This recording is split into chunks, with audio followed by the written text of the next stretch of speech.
welcome to Doing Disasters Differently, the podcast with Renae Hanvin, which is all about inspiring you to start thinking and doing disasters a little bit differently too.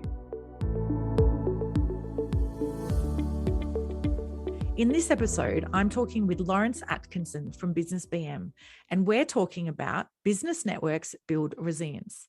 So a little bit about Lawrence. Along with running his own management consulting business, Lawrence has held several general manager and practice director positions in medium-sized professional services firms, along with senior roles in two major executive search firms. A 27-year career with Westpac Banking Corporation saw him working in such diverse locations as the UK and Europe, the Middle East, Papua New Guinea, and Australia, during which time he was mostly involved in business development and sales roles in international trade, retail, and business banking. Apart from his work with BusinessBM, his current focus is on providing support to small business owners suffering mental health issues such as anxiety and depression. Now, I like to start with where we met. So Lawrence and I connected when I was reaching out to business chambers across New South Wales to see if they wanted to participate in a grant submission. I met with Lawrence's peer at BusinessBM called Mark, and I told him of our concept. Mark politely said, thanks, but no thanks. He then said, while I've got you though, let me tell you what we do need to do in the Blue Mountains. I was then invited to meet with Mark and Lawrence and Mike, who told me of their vision to create a regional business community network. Dare to say I was inspired, and I appreciated both the opportunity and the challenge. Given I can't resist the opportunity to develop a solution that meets a business community need, I grouped the C2C team and we developed a different grant submission, in fact two in the end, in collaboration with BusinessBM. We ended up submitting two, and I'm so excited to say that we actually won both. Lawrence, it's so great to have you talking with me today. So can I start with what is BusinessBM?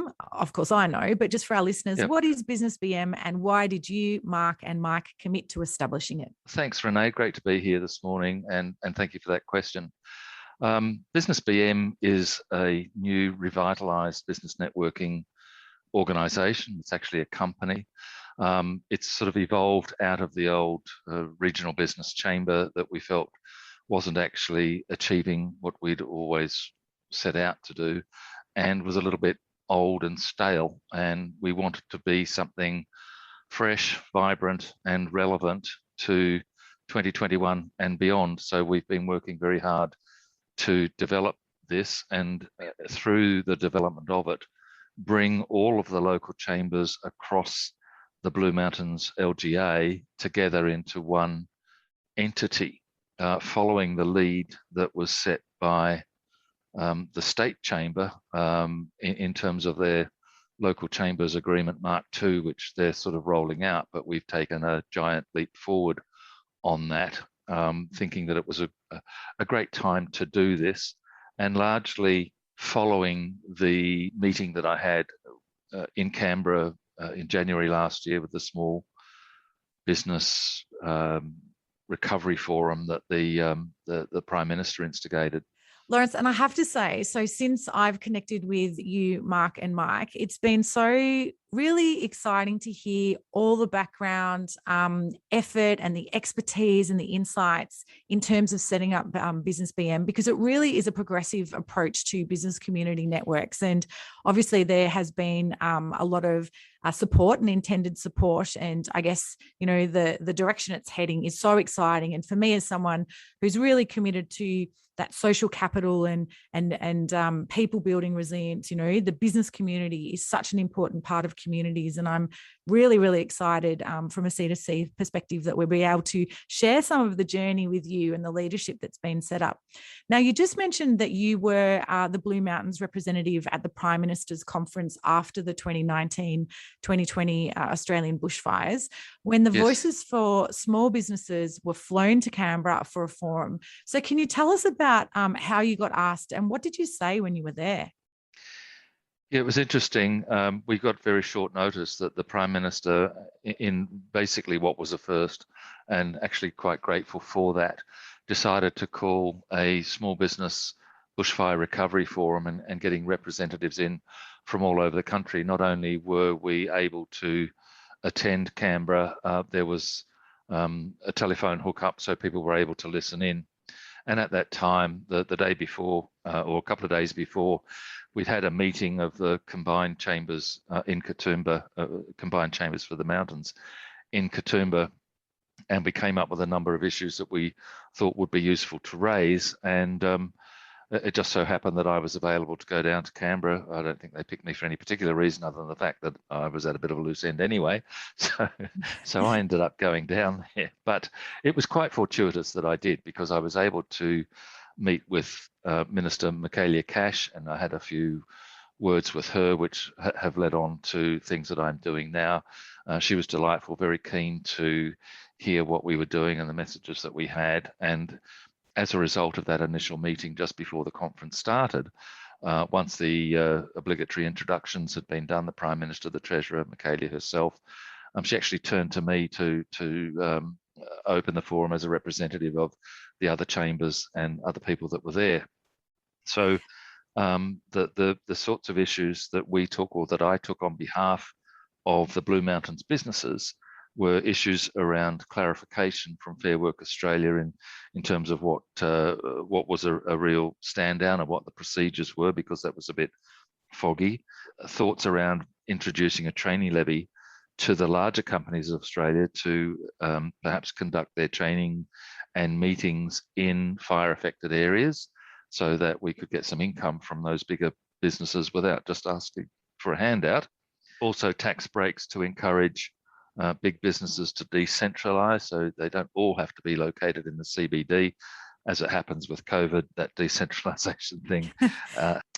Then also thoughts around establishing a business centre in Katoomba, at least for 12 months, to provide assistance to struggling businesses. So they didn't actually have to go down to Penrith or into Parramatta or anywhere else. We could actually have a central place in the Blue Mountains where that assistance could be provided from.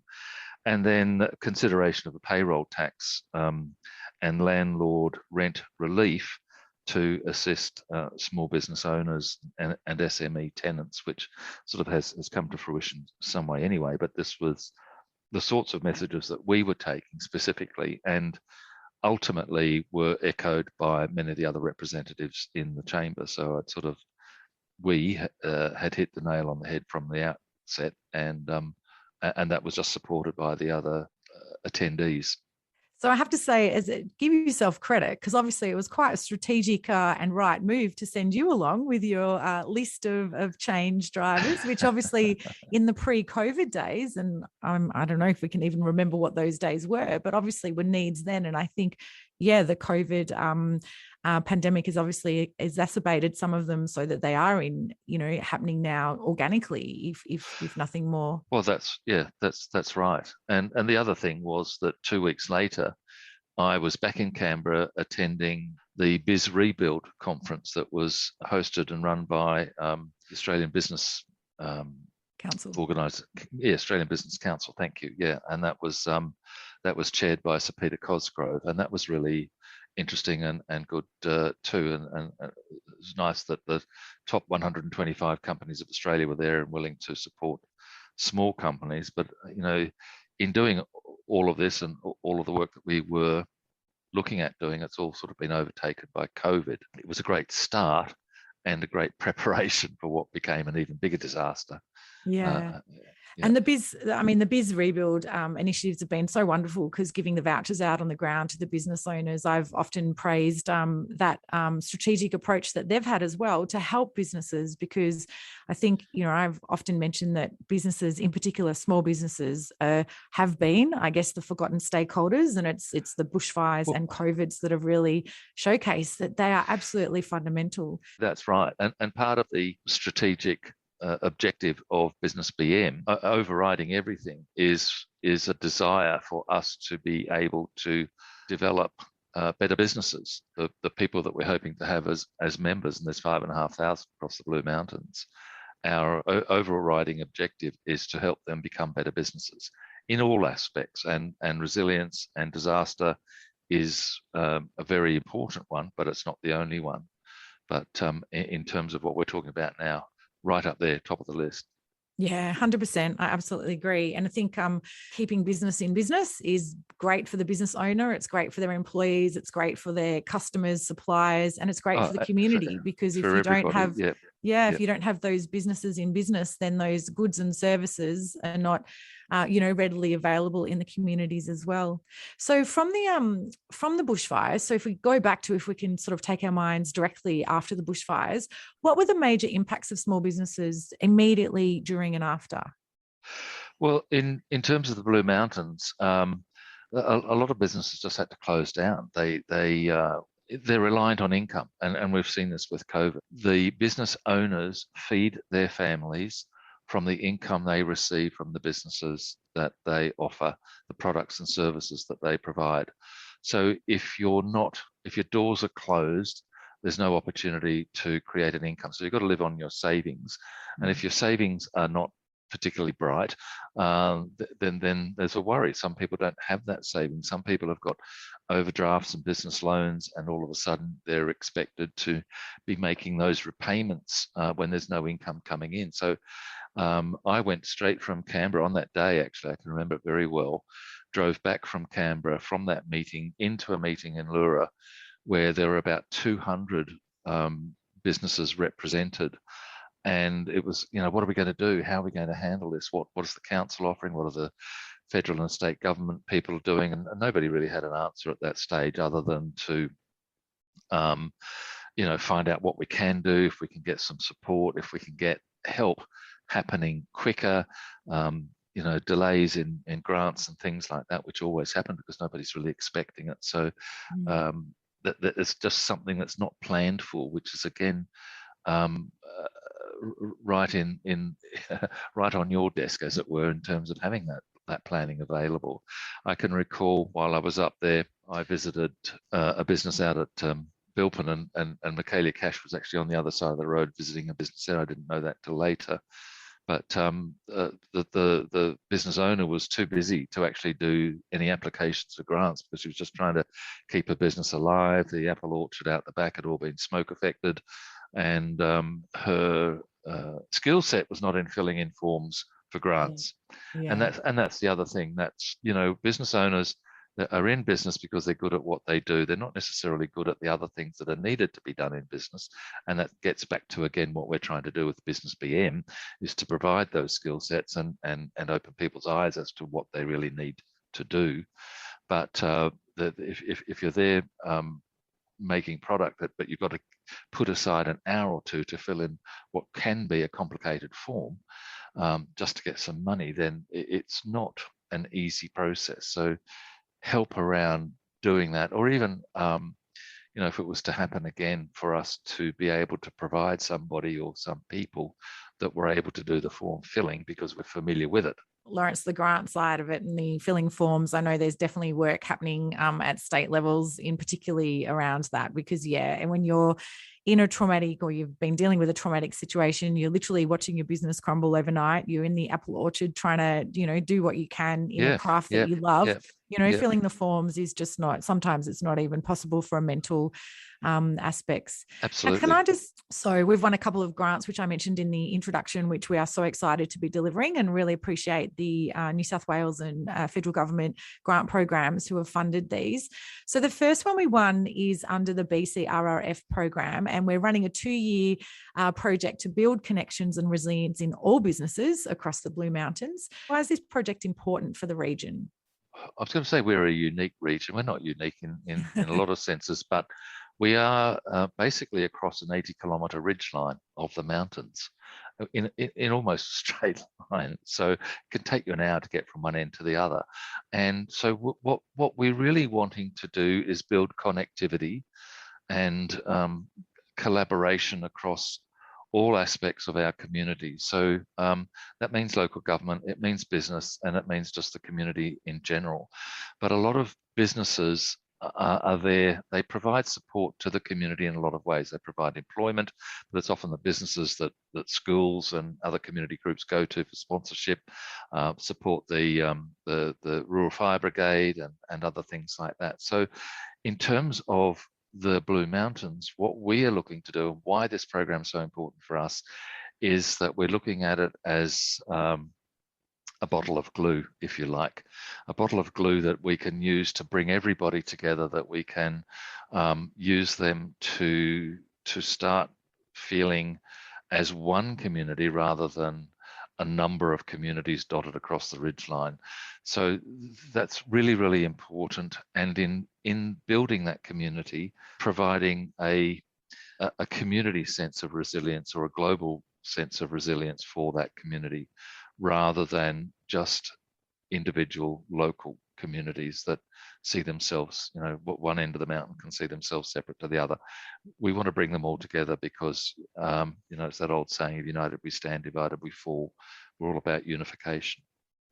Yeah, and I think in your beautiful part of Australia, the Blue Mountains, it is, it's isolating in many ways, just being a small business owner or a micro business owner, but then to be, scattered in sort of communities. And I think there's so much value and strength in, building connections so that whether it is, a place-based connection or a industry type connection or a business size connection or a, interest in innovation or whatever. So enabling and facilitating ways that various business owners and operators can really connect and support and grow and help to build sustainability and resilience. Again, that's why we're really excited to be participating in this first project with you.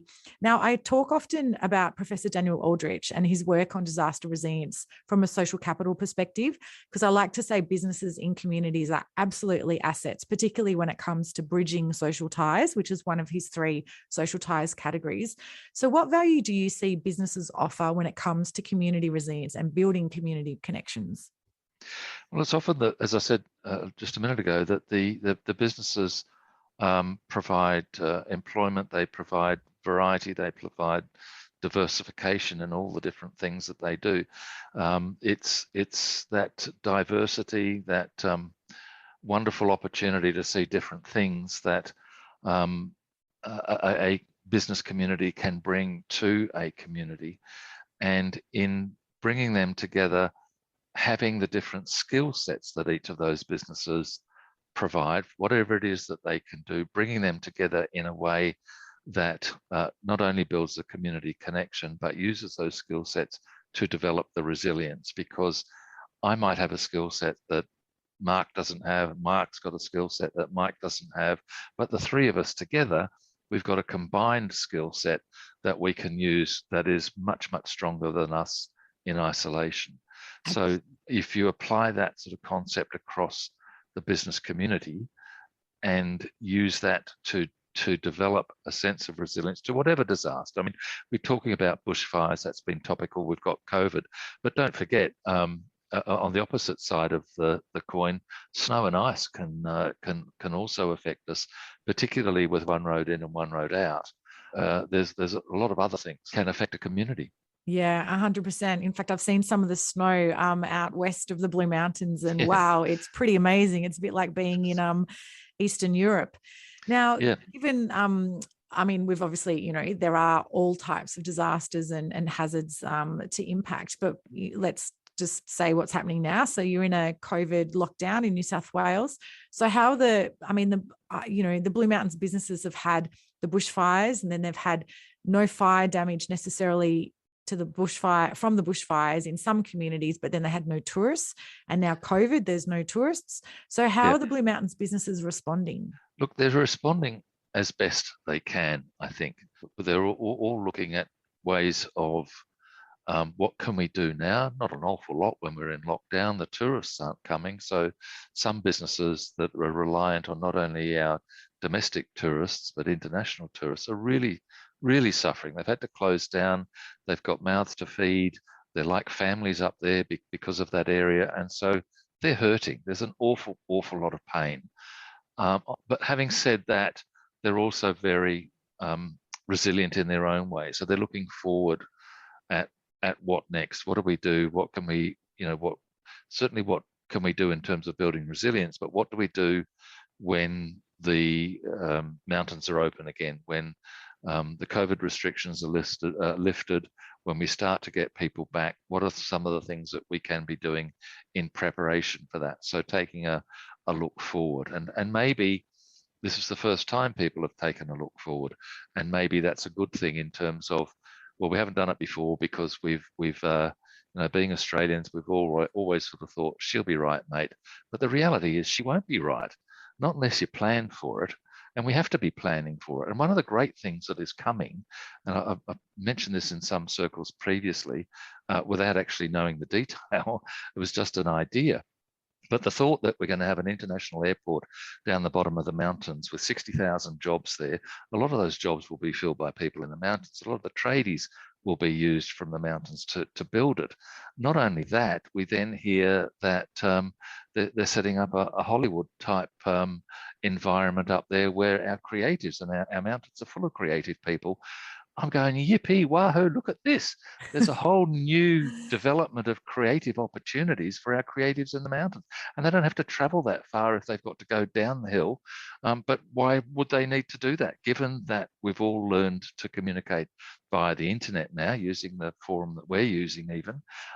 But the creatives are right there. They're at the doorstep of a brand new area. Netflix, I hear, is about to bring a whole new production studio out to Australia. You've got Russell Crowe doing his thing up at Coffs Harbour, but at Penrith, there's a whole new development going in there to be the sort of Australian version of Hollywood. So they're all forward-looking things. So the business community in the Blue Mountains should be responding by looking forward and planning for the great opportunities that are coming. Yes, we're hurting at the moment with COVID, but let's look at what we can be doing in the future to recover, and at the same time make sure that the next time we have a disaster, we're better prepared for it. Albert Einstein has the quote that out of every difficulty comes opportunity. It's so needed to have that positive spin about reimagining. And as you know, I was presenting at the Blue Mountains Tourism Forum a few days ago, and I was listening to Tourism Australia and Destination New South Wales, and their focus was on really supporting the tourism sector, because in theory, come early next year, we will be able to travel again. We will be able to revisit, and everyone's priorities, might not be to international travel quite yet, but absolutely within Australia and that. And I think having that real positivity, looking forward, planning for what's next is, it's the time to do it right now. Yeah, you're so right. I mean, I'm in discussions with a group of business people in the UK and in Asia once a month. I get together on Zoom for an hour's conference, and we talk about what's going on around the place. And if you have a look at what's happening in the UK now, with the way they've taken on the vaccinations, but they basically opened up a pretty big experiment. But yes, they're getting thousands of cases every day. Yes, people are getting hospitalized, but less people are dying because of the vaccinations. But they're economically getting back to normal. People are allowed to go out. The businesses are opening. My colleagues are looking at traveling into Europe. My son lives in London, and he's currently somewhere in Europe on a holiday because the airlines have opened up again. So, part of the question that I am keen to ask is, why aren't we doing this in Australia? I know the vaccination rollout's been slow, and there's some reluctance from some parts of the community. I don't want to go down that path, but if you look at what's happening in the UK, then that experience can be replicated here, and so our businesses should be gearing up for that eventuality. Yeah, 100%. And I think, now as we, obviously go through the processes, and there's lots of lockdowns happening at the moment, but the light, has to be at the end of the tunnel. Yeah. And I think if we can survive kind of the next few weeks, or dare I say a couple of months, but then really get ready for that big kind of opportunity and that reimagined approach that's coming. Yeah, now, another, I mentioned we'd won 2 grants. So the other grant that we've been successful in winning with BusinessBM is the Blur grant. And we're actually, I'm really, really excited about this one too, because we're piloting an initiative to set up a new economic stream in the Blue Mountains and basically establish a centre of excellence, which we don't know exactly what it is, because a whole part of it is working with the businesses to understand what the capabilities and what the appetite is, but really setting up, experts from a place-based location in a particular industry to then help educate and build resilience locally regionally, nationally, and hopefully internationally. So obviously you can tell I'm a bit excited about that one. What are you most looking forward to as we begin to activate that kind of grant? Look, I'm really looking forward to that because I think it provides a great opportunity. And if I go back to where we started this journey over a year ago, a lot of it sort of started in a conversation I had with Stephen Cartwright, who was the CEO of Business New South Wales, or the State Chamber of Commerce. And it was as we were exiting the Prime Minister's Small Business Recovery Forum in Canberra on that day. Going back to that day, I walked out of Parliament House with Stephen, and we were having a bit of a chat on the way to our respective cars. And I asked if he'd mind if I got back in touch with him because there were a few things I wanted to talk about in relation to our own chamber at the time, and he was gracious, and we did that. We've had a few conversations with that. But he also told me about his view for the state chamber and where that was going, and offering that. He talked about chambers around the world were being viewed as places where old men got together in their pinstripe suits to enjoy a cigar and a glass of port. Well, you know what I call chambers. Yeah, I know what you call it. And yeah, we won't go there. But but in terms of the work that he had done, and the forum that was held at Harvard, in terms of what the new business chamber would and should look like, that's the model that we followed with BusinessBM. Now, Business New South Wales, through their membership arm, Business Australia, they've said you've got to offer free membership. And for that free membership, there's a value exchange and access to whatever it wants. And his words to me were, you've really got to make membership irresistible. And when they opened this up, they were looking for 250,000 members nationally by financial year end 2025. 80,000 of those in New South Wales. From the day they opened in March 2020, they had 8,000 new members in the first 9 weeks, 4,000 of those in New South Wales and 4,000 from other states. So I provide that bit of background because that's what I'm looking to replicate through BusinessBM and through the use of this grant, where we can use a place-based opportunity, economic stream, building resilience, getting people aware of the connection that is needed to be able to do this, and using the strategies that were promulgated by the State Chamber way back when. We've just adopted them a little bit. And in fact, in our conversations with Stephen at the time, as a result of where we had got to, they were going to use us, Blue Mountains, as the guinea pig for rolling this whole thing out. Things derailed a little bit. I won't go down that road, but they derailed a little bit at State Chamber level, not at our level, because we're still going ahead with that. And we've in fact pushed on and passed what I believe the State Chamber were doing. So we're in that fresh, vibrant, relevant space, and our desire is to increase the level of diversity right across the board. We want more younger people to get involved. We don't use the word chamber anymore because it's associated with old people, perhaps. And so we're a business networking entity. We've got a board. We're seeking to grow that. We're seeking to bring all the chambers together, and we're seeking to develop this new economic stream, if you like, for the benefit of all the mountains across the Blue Mountains LGA. It's not just us. There's nothing in it for us. We're all volunteers, but ultimately we want, our desire is for the businesses in the Blue Mountains to be extremely well run, to be the envy of others, and to know that they're doing everything in their power to be well-run businesses with plans to be resilient in the face of disasters. Yeah, and I have to say that's obviously sits exactly with our focus at C2C of building resilient businesses and helping communities thrive and leading collaborations. And I'm so grateful that Mark took my call that day when I actually rang him and said, "Oh, we want, just wanting to connect with Chambers about a business community toolkit program." And he said, "Oh, no, not interested in that, but let me tell you what we're doing." So we actually then pivoted and put in a separate submission. And I've got lots of other communities around New South Wales hearing about what we're doing and waiting to see, because I think what is being built in Blue Mountains will without doubt be a best practice structure and very relevant for other regions.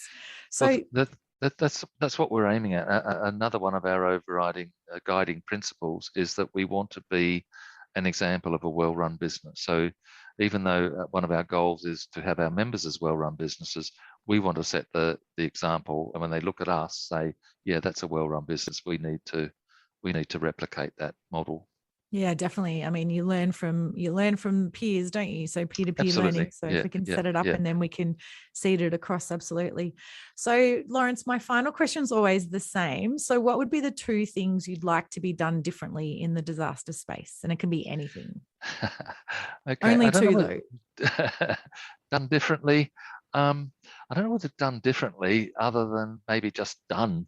And that is for businesses particularly businesses, I guess, to have a plan B, or even just the community generally, to have a plan B, what I call a plan B, and that is to be prepared. I lived, and I guess I can share with you that I spent a number of years up in Papua New Guinea as basically running the retail bank, the retail part of Westpac anyway, with 800 staff and 15 branches across the country. And I was challenged every day with different types of disaster, from personal disasters where people were hurt or killed, to tidal waves, to earthquakes, to, on one occasion, to gunfire in the streets and people shooting at each other, which happened a lot more than we would like. So we're always having to look at how do we do this. So the answer is really just to, the old Scouts motto, if you like, be prepared. Have some preparation for what you're going to do in the event that.